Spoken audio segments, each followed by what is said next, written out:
Ton amour nous environne, ô Seigneur. Ta gloire resplendit tout comme le soleil. Ton amour nous environne, ô Seigneur. C'est pourquoi nous sommes ton amour nous environne, ô Seigneur. Ta gloire resplendit tout comme le soleil. Ton amour nous environne, ô Seigneur. C'est pourquoi nous espérons tous en toi. Ton amour nous environne, ô Seigneur. Ta gloire resplendit tout comme le soleil. Ton amour nous environne, ô Seigneur. C'est pourquoi nous espérons tous en toi. Gloire à ton nom, auteur de notre joie. Gloire à ton nom, toi qui nous as sauvés. Gloire à ton nom, toi qui nous aimes tant. C'est pourquoi nous espérons tous en toi.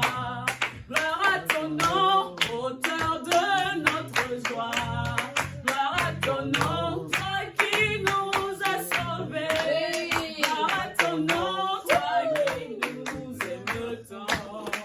C'est pourquoi nous espérons tous en toi. Amen. Amen. Oui. Amen. Belle chanson. Amen. Et sans plus tarder, nous allons l'adorer. Nous allons élever la voix pour lui dire combien nous l'aimons. Nous t'aimons. Est-ce que tu peux soupirer? Tu es excellent Tu es excellent et puissant. et puissant, Notre Dieu, notre Dieu. oui, nous l'avons nos voix Lavons nos voix pour t'adorer. pour t'adorer. Te dire combien Te dire combien nous t'aimons. nous t'aimons. Est-ce que tu feras pousser le corps? Tu es excellent Tu es excellent et puissant. et puissant, Notre Dieu, notre Dieu. oui, lève nos voix Lavons nos voix pour t'adorer. pour t'adorer. Et te dire combien Dire combien nous t'aimons. nous t'aimons.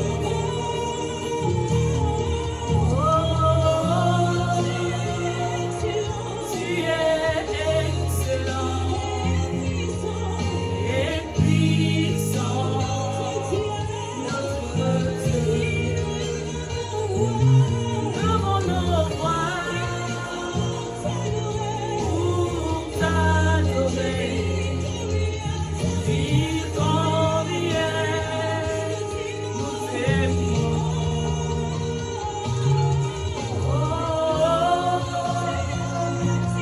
Tu es excellent et puissant, notre Dieu. Seigneur, ce matin, nous élevons Oui, nos voix Seigneur. pour te dire Oui, combien Seigneur. nous t'aimons.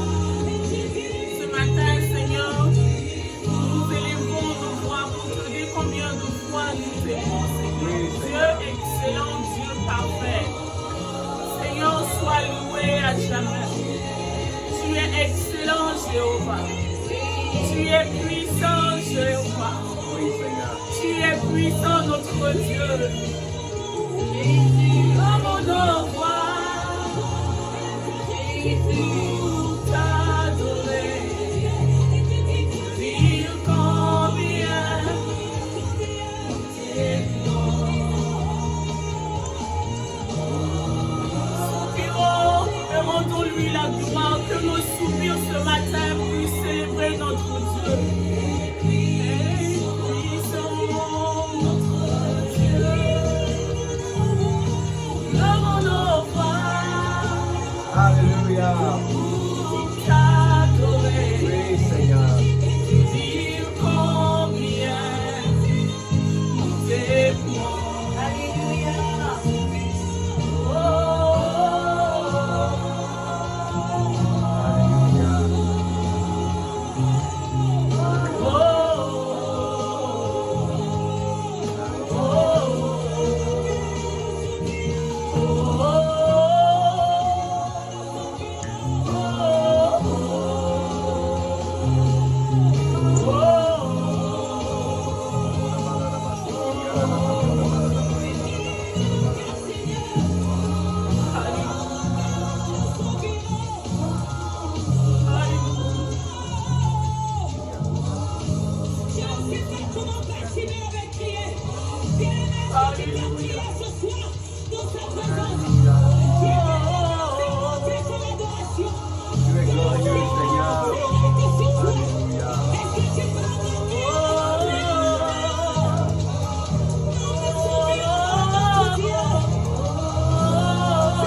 Alléluia.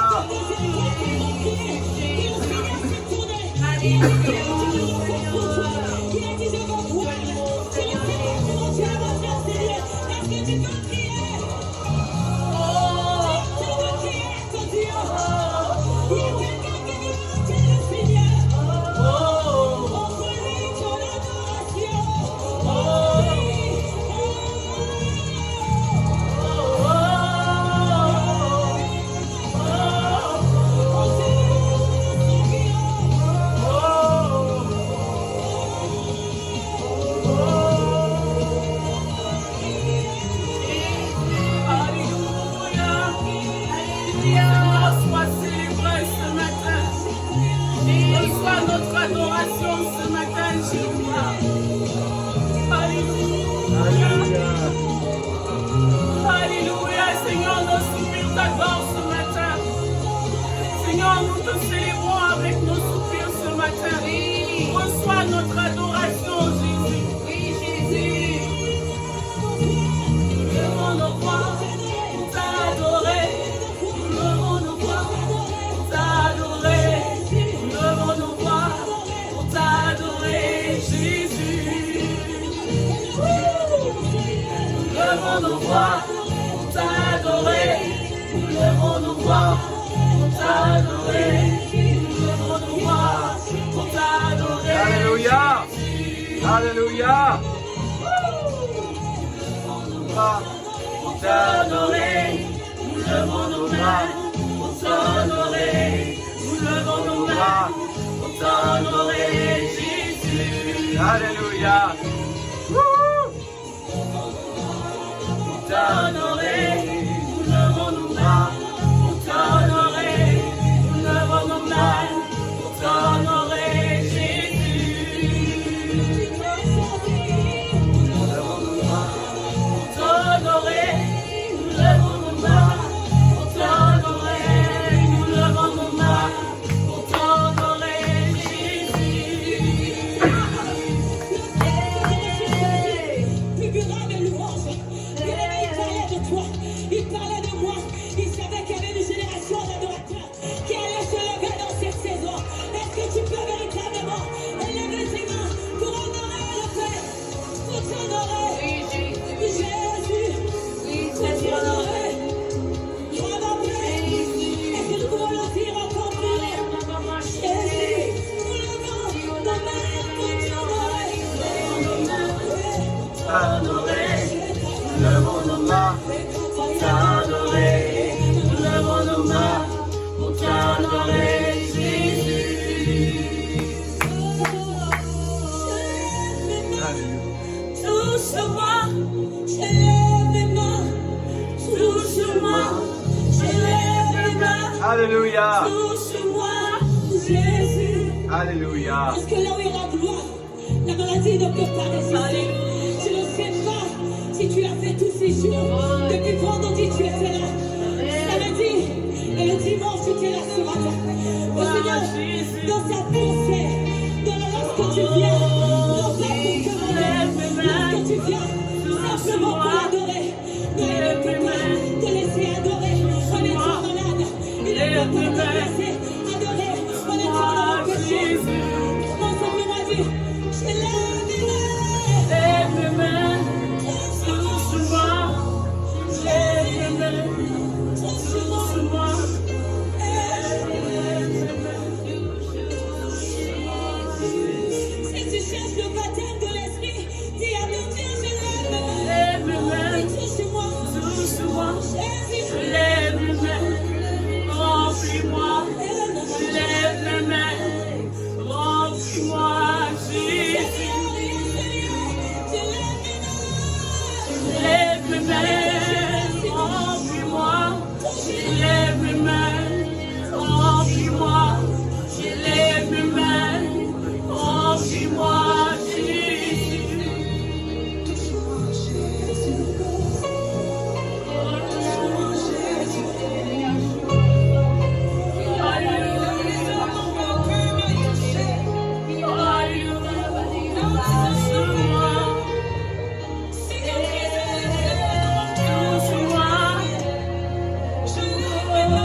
reconnaître.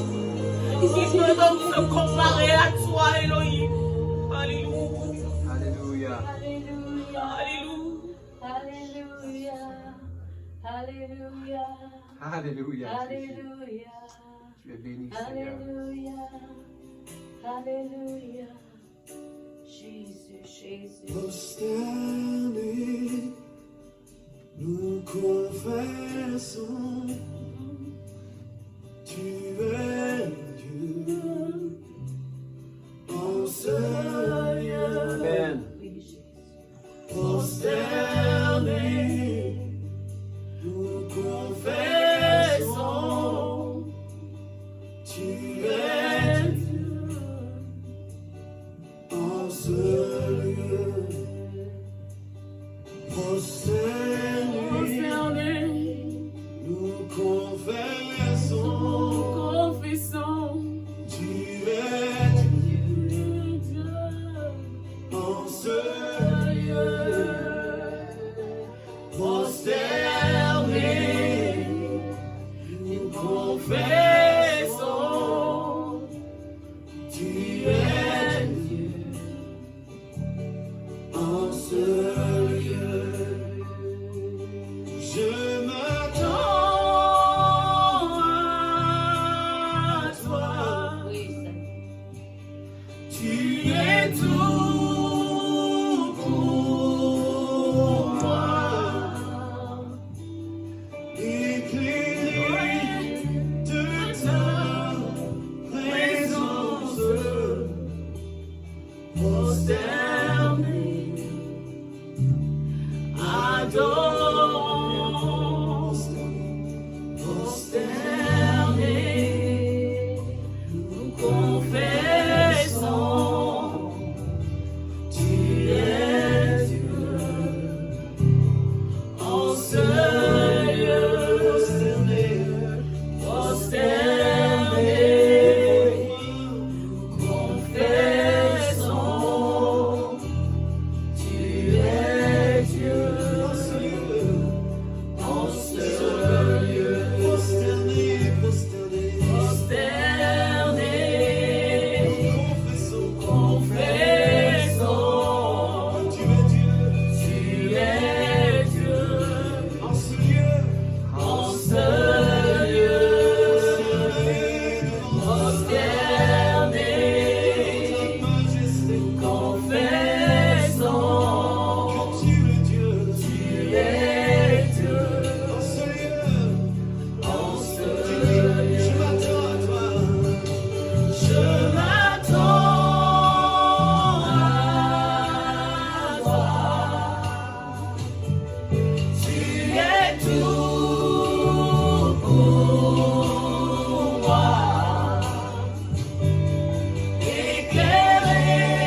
Gloire à toi, Jésus. Gloire à toi, Adonai. Gloire à toi, Jésus. Seigneur, nous nous attendons à toi. Nous nous attendons à toi, Seigneur. Tu es tout pour moi. Éclairé de ta présence,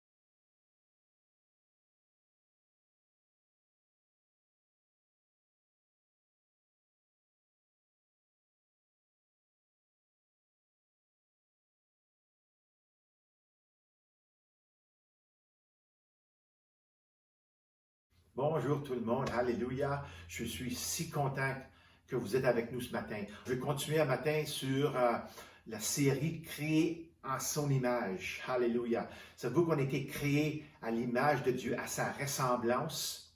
Et je vais regarder aujourd'hui que le fait qu'on a été créé pour différentes choses, mais on a été créé pour le mariage. Oui, même aujourd'hui. Alors, pensez avec moi aujourd'hui.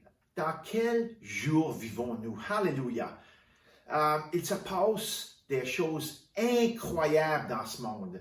Si vous avez regardé de temps en temps des bobines Instagram, vous savez de quoi je parle. Je veux dire, il y a toutes sortes de choses qui se passent. Notre monde change si vite que c'est difficile de le suivre.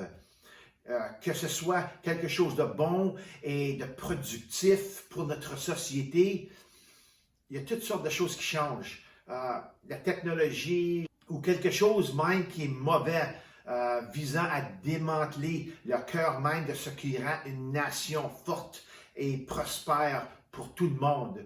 Alors, il y a des grands changements tout partout, pour le bon et pour le mal. Alors, aujourd'hui, l'une des fondations fondamentales de la société, l'institution du mariage entre un homme et une femme fait l'objet d'une attaque majeure. Vous voyez, le mariage entre un homme et une femme et l'unité familiale est l'un des piliers fondamentaux qui fait une société forte, dynamique et productive. C'est ce qui construit nos villages, nos villes et nos pays. Regardez avec moi à Genèse chapitre 2, commençant à verset 19 jusqu'à 25. Ça dit, « L'Éternel Dieu façonna à partir de la terre tous les animaux sauvages et tous les oiseaux du ciel, puis il les fit venir à l'homme pour voir comment il les appellerait. Il voulait que tout être vivant porte le nom que l'homme lui donnerait. L'homme donna des noms à tout le bétail, aux oiseaux du ciel et à tous les animaux sauvages. Mais pour lui-même, il ne trouva pas d'aide qui soit son vis-à-vis. Alors l'Éternel Dieu fit tomber un profond sommeil sur l'homme qui s'endormit. Il prit une de ses côtes et renferma la chair à sa place. L'Éternel Dieu forma une femme à partir de la côte qu'il avait prise à l'homme et l'amena vers l'homme. Et l'homme dit ceci, « Voici cette fois celle qui est faite des mêmes os et de la même chair que moi. On l'appellera femme parce qu'elle a été tirée de l'homme. C'est pourquoi l'homme quittera son père et sa mère et s'attachera à sa femme et ils ne feront qu'un. » L'homme par nature, c'est lui qui poursuit la femme. On le voit ici. C'est pourquoi l'homme quittera son père et sa mère et s'attachera à sa femme et ils ne feront qu'un. L'homme et sa femme étaient tous les deux nus et il n'y avait pas de honte. Alléluia. Ceci était le plan de Dieu depuis le début. Un homme et une femme mariés dans l'institution de mariage. Alléluia. Un mari complémentant sa femme et sa femme complémentant son mari. Deux personnes devenant un. Deux devenant un. La meilleure stratégie de tous les temps, vraiment, à mon cœur. C'est l'ingrédient principal de Dieu pour renforcer l'appel de la domination. Nous avons brièvement examiné la domination la semaine dernière et je veux donc y ajouter quelque chose. Quelque chose que j'ai oublié de vous dire, mais quelque chose de très important. Le Seigneur, durant un temps de prière la semaine passée, m'a donné une petite révélation sur ce qui concerne la domination. Pourquoi la domination? Alors, tout ce que Dieu a créé après avoir traité le chaos du verset 2 dans Genèse chapitre 1 était bon. Alors, tout ce que Dieu a créé était bon. En bref, tout ce que Dieu, c'est bon, point final. On ne peut pas dire, ben ça c'était pas bon, mais ça c'était pas pire. Non, tout est bon. Alléluia. Donc, toute la vie végétale, la vie aquatique, la vie des oiseaux et la vie animale, tout était bon. Gardez ça dans votre esprit, que tout était bon. Le mot-clé ici est bon. Puis il créa homme et la femme avec l'autorité. Il lui a donné son autorité à eux pour soumettre et dominer. Ensuite, il s'arrête et examine ce qu'il a créé et dit que c'est très bon. Alors, tout ce qu'il avait créé avant l'homme, c'était bon. Après qu'il a créé l'homme, c'était très bon. Alléluia. Très bon, c'est mieux que bon. C'est bon à un niveau élevé. Maintenant, pour comprendre cela avec un petit peu plus de clarté, permettez-moi de l'expliquer de cette façon. Disons qu'une entreprise de technologie découvre quelque chose de très bon à la pointe de la technologie.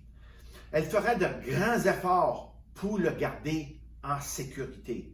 Quelque chose de très bon doit être protégé afin que les ennemis ou les concurrents ne le volent pas pour un profit illégal. Et il y a toutes sortes je peux vous dire toutes sortes de différents exemples.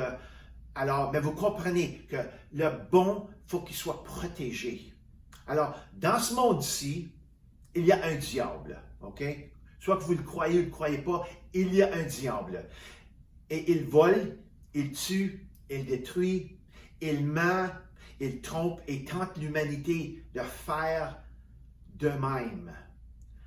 Il déteste Dieu parce que il veut être comme lui, mais il ne pourrait être jamais comme lui parce qu'il est une création de Dieu qui a mal tourné. Okay? Imagine-toi, créer un ange qui loue, qui est le plus bel ange qu'il n'y avait pas, et dans son cœur, il a trouvé la naissance de l'égoïsme, la naissance de la fierté est née en lui. Alors ça, c'est une création qui a mal tourné. Et le diable va faire tout ce qui est en son pouvoir de suggestion pour détruire toute bonne chose que Dieu a faite. Pourquoi? Parce que c'est le diable.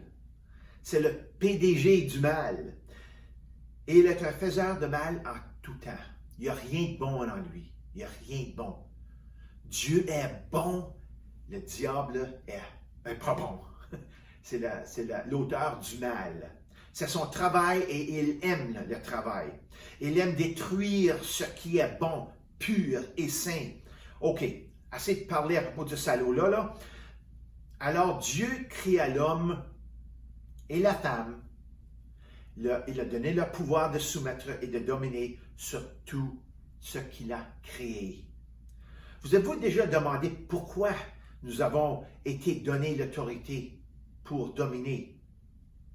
C'est pourquoi le Seigneur juste créer Adam et Ève et le mettre dans le jardin d'Éden et dit « Ayez du fun! Ayez du fun! Je l'ai fait là pour vous. » Pourquoi a-t-il dit pour dominer et de soumettre? Alors, nous devons dominer pour que les très bonnes choses que Dieu a créées restent dans l'état de très bonnes. Savez-vous ça? C'est pour ça qu'on domine. C'est la domination en action. C'est ça que le Seigneur m'a montré mardi soir passé, quand on avait un temps de prière à l'église, c'est la domination en action qui garde les bonnes choses bonnes. Alléluia. Parce que quand il y a un diable, les bonnes choses, il va essayer de les détruire, il va essayer de les transformer en quelque chose de corrompu. Alors, nous avons été créés par Dieu pour garder et protéger tout ce qu'il a créé. Et c'est par la domination en action que nous le faisons. Ça, c'est une bonne parole, ça. C'est par la domination en action que nous le faisons, que nous gardons les bonnes choses de Dieu qu'il a créées bonnes, les garder dans un état bon. Alléluia. Et puisque Dieu est l'auteur de l'homme, de la femme et du mariage, nous pouvons voir que tous les trois sont les cibles de destruction par l'ennemi. Pensez à ça avant de prêcher ce matin, que Dieu a créé l'homme, la femme et la famille. Et qu'est-ce qu'il a essayé de faire dans ces jours ici, dans ces dernières 30-40 ans, puis même plus aujourd'hui, le plus grand effort aujourd'hui? Il veut transformer l'homme en femme. Il veut transformer la femme en homme. Il veut changer tout à l'envers. Il veut démanteler la famille. Alors nous, moi comme homme, ma femme comme femme, vous, tout ce que vous êtes créé par Dieu, le diable veut transformer à l'inverse. Il veut tout changer. Par conséquent, le mariage doit s'épanouir dans la société pour réussir. Les enfants bénéficient le plus lorsqu'ils font partie de la structure familiale traditionnelle ordonnée par Dieu dès le début. C'est pourquoi la famille est attaquée comme jamais auparavant. Tu détruis la famille et tu détruis finalement la société. Alors, je vais expliquer la sagesse de Dieu que j'ai entendue d'un rabbin français il y a quelques années. Et ça m'a vraiment pénétré le cœur. J'ai dit, quelle sagesse que ce rabbin avait. Mais cette sagesse-là vient, ce n'est pas la sagesse de l'homme, c'est la sagesse de Dieu. Alors, afin de savoir quel est le bon, voici la sagesse. Afin de savoir quel est le bon de Dieu pour la société, pas la définition de bon d'après l'homme, le bon d'après Dieu pour la société, nous avons besoin de peindre une image globale complète de ses effets sur la société et non pas seulement un microcosme de l'ensemble et pas seulement un petit peu ici, un petit peu là-bas. OK? J'utiliserai des exemples du bien de l'homme suivi du bien de Dieu. Alors, voici son illustration. L'homme dit que le mariage homosexuel est bon et devrait l'être. OK? Ça, il y a des grandes poussées sur ça. Tout ça, ils ont eu leur victoire en beaucoup de places sur cette terre. OK? Alors, voici la question que nous devons maintenant nous poser. C'est une question de sagesse. Si chaque homme épousait un autre homme et chaque femme faisait de même, chaque femme avec une femme, à quoi ressemblerait ce monde? Alors, je veux que vous réfléchissiez à cela pour un moment. Et ne regardez pas cela d'un point de vue microcosmique, mais d'un point de vue global. À quoi ça ressemblerait? Je vous dis tout de suite, ce serait désastreux dans tous les sens du terme. La société telle que nous la connaissons cesserait de fonctionner comme Dieu l'avait voulu, puis finirait par s'effondrer complètement à l'échelle mondiale. Cela semble-t-il extrême ou drastique? Oui, mais c'est ça que le péché fait. Le péché détruit. Le péché détruit tout.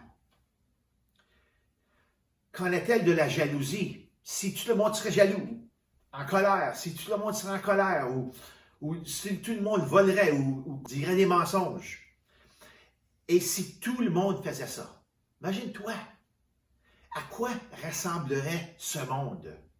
Vous ne pouvez qu'imaginer, vraiment. On peut pas, c'est dur à imaginer ça. Il y a toutes sortes de possibilités de ci, de ça, comment ça aurait arrivé. Alors, imaginez si ça arriverait tout d'un coup. Wow! Et le contraire maintenant, si tout le monde était aimant, joyeux, fidèle, gentil, bon, les uns envers les autres, ayant le contrôle de soi sur sa vie, ou marié avec le sexe opposé pour la vie. À quoi ressemblerait le monde? Alléluia. Alléluia. Je sais que cela semble trop beau pour être vrai, mais c'était l'intention de Dieu dès le début avec le premier couple humain. Savez-vous ça? Et tout a commencé par l'institution du mariage entre l'homme et la femme. On commence de là et on grandit de là. Alléluia. C'est comme ça que la société est basée. Comme l'Église, comme Jésus est la pierre angulaire. Et tout est bâti de là. Pour la société, le mariage est une base angulaire. Et on bâtit de là. Alléluia. Alors, en tant que croyants, nous devons apprendre à dominer nos sociétés avec la puissance de la parole de Dieu, le fruit et les dons de l'Esprit, et avec une foi enfantine. Alléluia. Imagine-toi avoir une foi, le Seigneur nous dit de faire ceci. Il dit, oui Seigneur, moi je faire, oui. C'est comme les enfants, tu demandes à un enfant comment leur foi est simple envers leurs parents. Si le parent dit non, touche pas, ça va faire bobo. Des fois, ils vont dire non, mais c'est sûr qu'on comprend que les enfants, ils vont toujours avoir une foi simple. Lorsque des valeurs non bibliques commencent à envahir nos écoles, nos gouvernements, nos entreprises et notre mode de vie, c'est notre mandat de dominer nos vies. Vivre nos vies pour Jésus est un processus de croissance dans notre domination. Vous savez qu'on ne domine pas instantanément, on devient chrétien, mais il faut qu'on grandisse dans la puissance de Dieu, dans notre connaissance de qui Jésus est, dans notre connaissance de la parole. Il faut maturer, mais c'est un processus de croissance dans notre domination. Le plus qu'on commence à connaître ce que le plan de Dieu est pour nos vies, à travers de Jésus-Christ, à travers de la parole, le plus qu'on va pouvoir commencer à dominer. Cela nous a été confié comme une responsabilité. Regardez ce que Luc, chapitre 10, commençant à verset 17 jusqu'à verset 20, il nous dit, Jésus les a envoyés les deux par deux. Il avait envoyé les 70 deux par deux. Alors, pour faire toutes sortes de choses, pour aller proclamer la parole, pour guérir, pour faire toutes sortes de choses. Ils ont envoyé deux par deux. Verset 17 nous dit, les 70 revinrent tout joyeux et dirent, Seigneur, même les démons nous sont soumis en ton nom.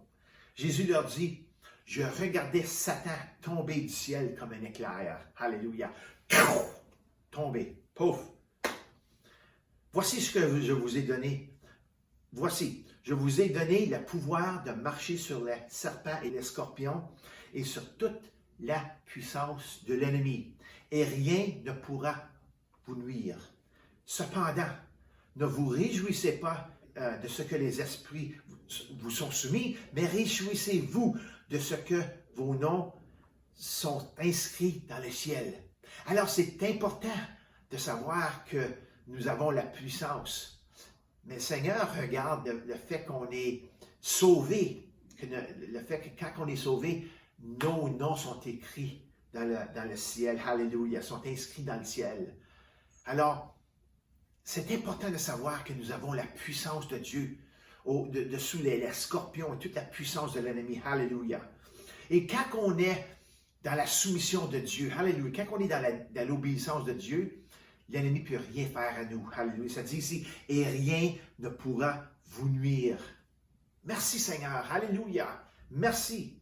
Et aussi, regardez avec moi à Marc 16, de 15 à 18. C'est la dernière partie du livre de Marc. Puis il leur dit, allez dans le monde entier, proclamez la bonne nouvelle à toute la création. Celui qui croira et qui sera baptisé sera sauvé, mais celui qui ne croira pas sera condamné. Puis regarde ici, Voici les signes qui accompagneront ceux qui auront cru en mon nom. Ils pourront chasser des démons, parler de nouvelles langues, attraper des serpents. Et s'ils boivent un breuvage mortel, celui-ci ne leur fera aucun mal. Ils poseront les mains sur les malades et ceux-ci seront guéris. Merci Seigneur. Alléluia. Vous voyez, dans Luc, on nous parle de notre pouvoir autoritaire sur tout le pouvoir de l'ennemi. Ça, c'est notre domination. Alléluia. Alléluia. Ils sont soumis à nous. Les diables sont soumis à nous quand nous sommes soumis à Dieu. Alléluia. Elle ne peut pas faire aucun mal lorsque nous sommes soumis à Dieu dans sa puissance, dans sa parole. Alléluia, Seigneur, que tu es bon. Et dans le livre de Marc qu'on vient de lire, Jésus donne à chaque croyant ses ordres de marche et nous dit que le monde est notre scène. Alléluia. Allez dans tout le monde. Alléluia. Ça inclut notre petit monde. Puis, le Seigneur nous aussi peut nous envoyer comme missionnaires. Alléluia. En dehors de notre petit monde. Mais nous avons tous un monde. Alléluia. Et si tout le monde regarde ça comme ça, ça couvre tout le monde. Alléluia. L'appel ici est en deux parties. De prêcher et de guérir. L'Église est devenue très douée pour la prédication. Mais nous devons aller au-delà de la prédication de la parole de Dieu. La prédication, c'est ça qui sauve. Alléluia. Alléluia. Nous avons maîtrisé les versets 15 et 16, mais nous avons oublié souvent les versets 17 et 18 qui parlent que nous avons l'autorité pour guérir. Alléluia. Pour parler en langue. Alléluia. Et toutes sortes de choses. Nous avons oublié le fait de chasser les démons et déposer les mains sur les malades pour qu'ils puissent se récupérer des maladies et des attaques de l'ennemi.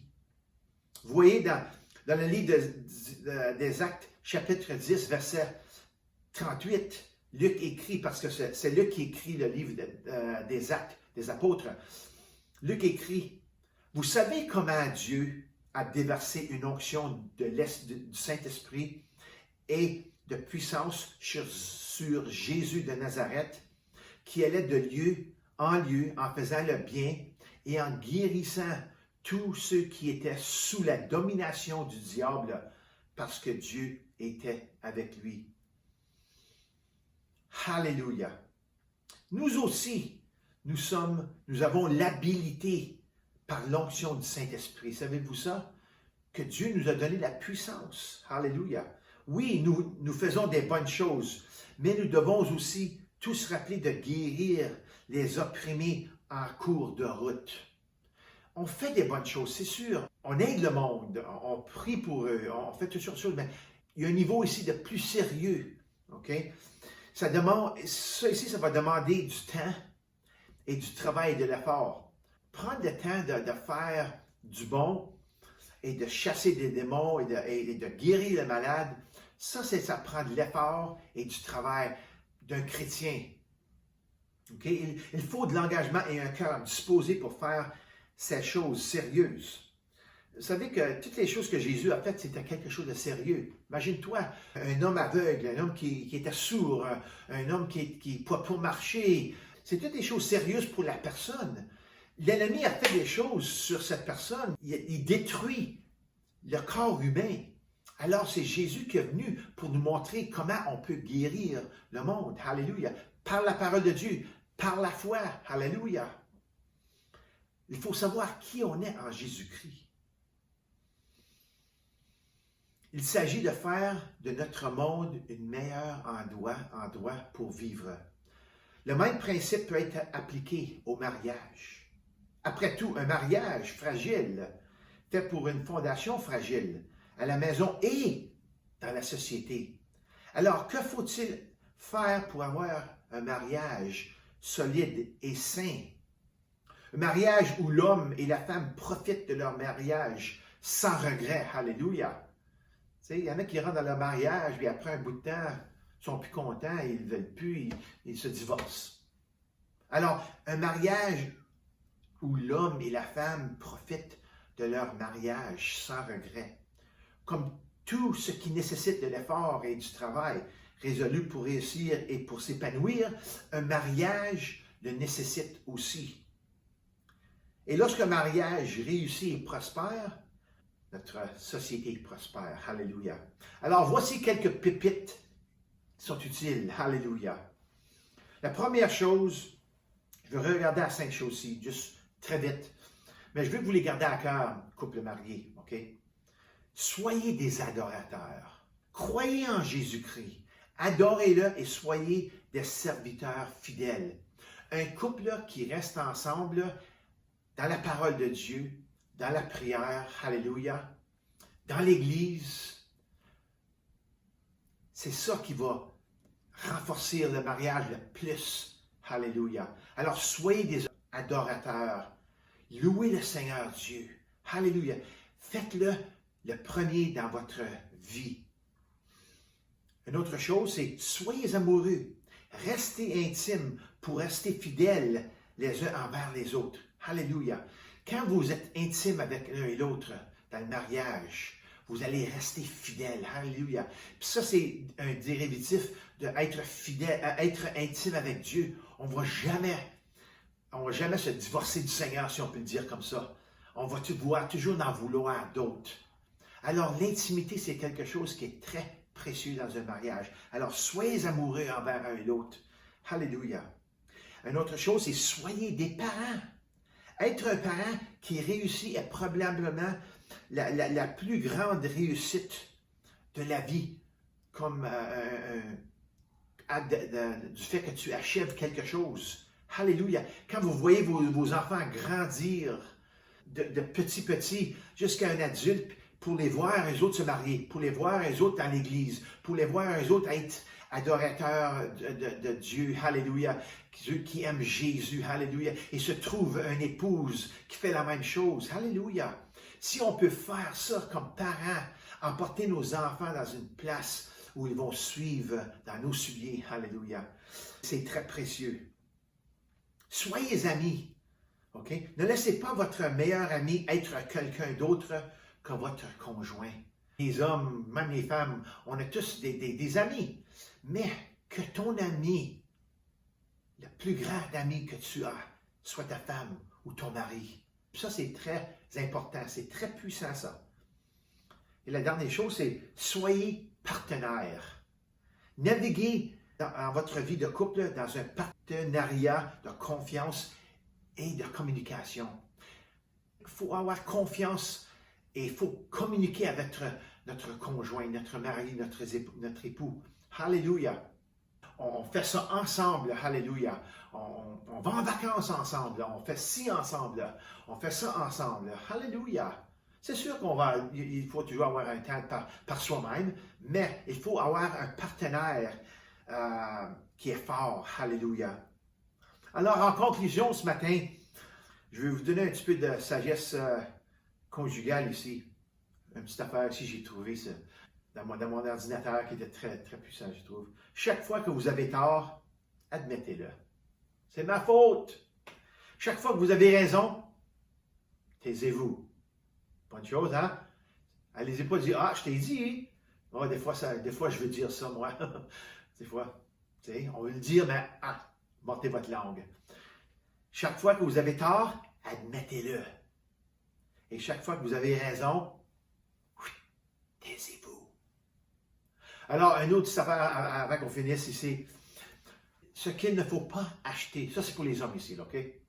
Moi, je suis un homme, c'est pour ça. Ce qu'il ne faut pas acheter à nos femmes. OK? N'achetez rien qui se branche. Tout ce qui nécessite de l'électricité est considéré comme utilitaire. OK? Spécialement à Noël. Hey, voici cette belle chose pour la cuisine. La deuxième chose, n'achetez pas de vêtements qui impliquent des tailles.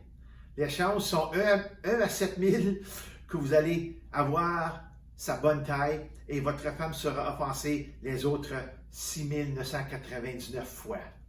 OK? Est-ce que je ressemble à une taille 16, elle dira? Et une taille trop petite ne suffit pas non plus.